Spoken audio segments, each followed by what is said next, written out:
Game one of the Western Conference Finals, the play everybody's talking about, as Kawhi Leonard comes down on the foot of Zaza Pachulia, leaves the game. It was 78-55 after he made a couple of free throws there. And from that point on, Golden State erased that lead and took game one. Hennessy never stop, never settle. After Kawhi Leonard left that game in the third quarter, and you see Golden State outscoring them 58-33, hit him with an 18-0 run right after that. Really?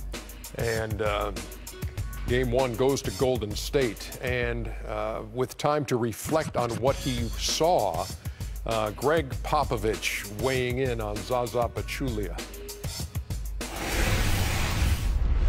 A two-step lead with your foot closeout is not appropriate. It's dangerous, it's unsportsmanlike, it's just not what anybody does to anybody else. And this particular individual has a history with that kind of action. A totally unnatural closeout that the league has outlawed years ago and pays great attention to it. And Kawhi's not there. And you want to know how we feel about it. You want to know if that lessens our chances or not. We're playing very possibly the best team in the league. You know, we don't know what's going to happen in the East. And 9.75 people out of 10 would figure the Warriors will beat the Spurs. Well, we've had a pretty damn good season. We've played fairly well in the playoffs. I think we're getting better. And we're up 23 points in the third quarter against Golden State. And Kawhi goes down like that. And you want to know if our chances are less, and you want to know how we feel, that's how we feel. Follow up? Much cover? Zaza's, my teammate, plays hard, just trying to win. That's as far as it's going to go. I mean, he's tough. I mean, he's 285 pounds, so he's strong. I mean, he's an NBA pro. I don't know what else you want from him, or what you want him to be. He is who he is. If he wasn't your teammate, would you be looking at it the same way, you think? There's no way. I don't know how to answer that. I really feel bad for the guy. I wish it didn't happen, and had a different result basically. But again, it's a game. There's some things sometimes you can't control it.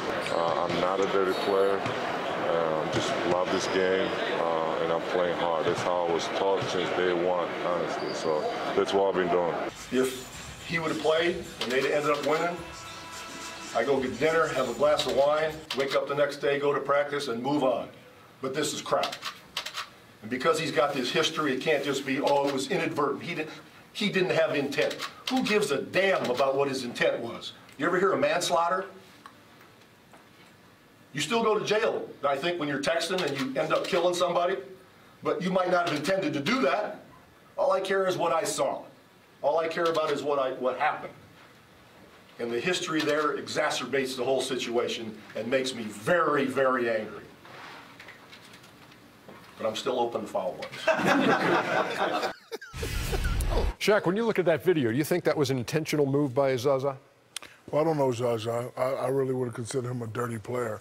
But I do know as a big guy with big feet, the closer you are to a guy when he goes up in the air, there's always a 50-50 chance that when he lands, he will come down on your ankle. I know that for a fact. His closeout was very unnatural. Nobody teaches that. And again, like when you're a big guy, you have big feet, you put your foot out there, it's always going to be a 50-50 chance. Sometimes guys don't land on it, but Kawhi landed on it. I don't know if he did it on purpose, but it's always like that for big guys, Ernie. Chuckster? Whew. Let me say this. I'm hesitant to call a person dirty unless they have a history. Gregg Popovich seems to think he does. I don't know enough. I don't remember all the things Zaza's done. So I'm going to preface my statement with that. But we do know there are other NBA players who have admitted it, that they do that. It is a dirty play to do that. I played with a guy who did that, and it was a dirty play. And I've heard other guys on other networks say, I did this, And it's a dirty play, but like I say, I don't want to call a guy dirty unless I have proof or he has a track record. But let me say this, it is a dirty play, Ernie. Chet. I just, to me, anytime that you foul a jump shooter, it's a dumb defensive play. There are many plays that happen like this all the time. Right there. He knew what he was doing. My point is, he didn't know what he was doing. Yes, he did. He knew he was going after his left ankle. Listen, all you got to do is put your foot out there. 50-50. I think that's all you got to do. I think Shaq's point is, I'm just saying, you know if you up under a guy. He's either going to come down or he's not. I'm not saying you're right, wrong, and indifferent. But that basketball play happens twice a night, 3 times a night. And if your ankles are not hurt, you go through and you keep going through, or you spread your legs, or you don't do it. As a jump shooter, I know, like, to me, just foul it. There's been guys foul a three-point shooter all the time, and it's the same. I could show you 100 videos of the guys doing the exact same thing. You pass the ball here, you come under it, and you're fouling a jump shooter. So that is the same 1 foot closeout. Guys coming up too close. Dumb foul. Dumb foul right here. Wait. That's not the same. Popovich said this is not the same either. No, he steps on his foot, but he says that it's not the same. Popovich said, and he showed it was. This is wait. If you look at this, this is the same. He just ran twice with his hand up. He didn't stand up and walk twice. He took okay, we got more. They're all bad shot. They're all bad. Look at this. This is bad. Yeah, but these guys are on the ground walking up under guys. Popovich. Exactly. Anytime, to me, this is my point, as a jump shooter, I had probably taken more jump shots than layups in my career. Most bad defenders and bigs that come out do something similar. And I used to say they're in rare air. They're out in the deep water and don't know how to swim.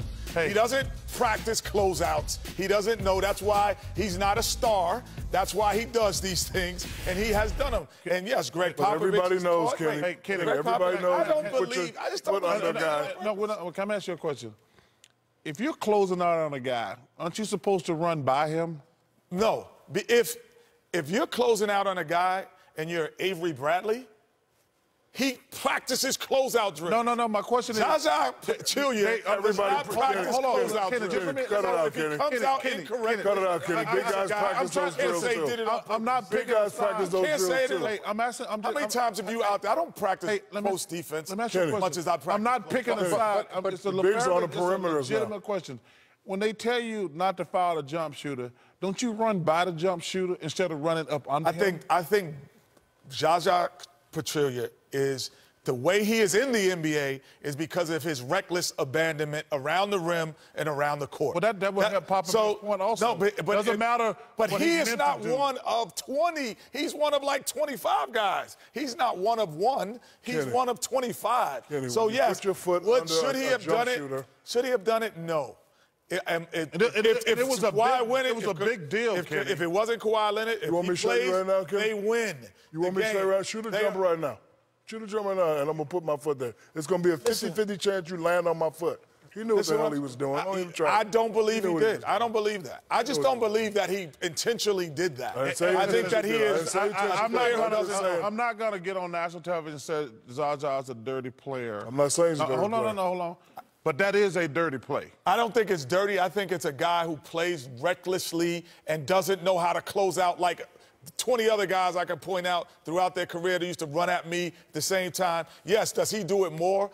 When Bill Cartwright was playing in the post, what you had to watch out for? His elbows. No question. He plays that way. It's just recklessness when he had the basketball. Everyone knew it. Keem Olajuwon got his eye knocked out almost possibly because of that. Those are two different analogies that I will not accept. It's saying that I will not accept those analogies. Okay, that's just my point. But I agree with if Kawhi Leonard plays, we know now he's the best player in the Western Conference. You're saying we know that for now. Yes. We know who's the best player in the West. We know if he played, they would have won. We know who the second best player in the world is right now. He's in San Antonio. He proved that last night. Now, it's unfortunate he got hurt.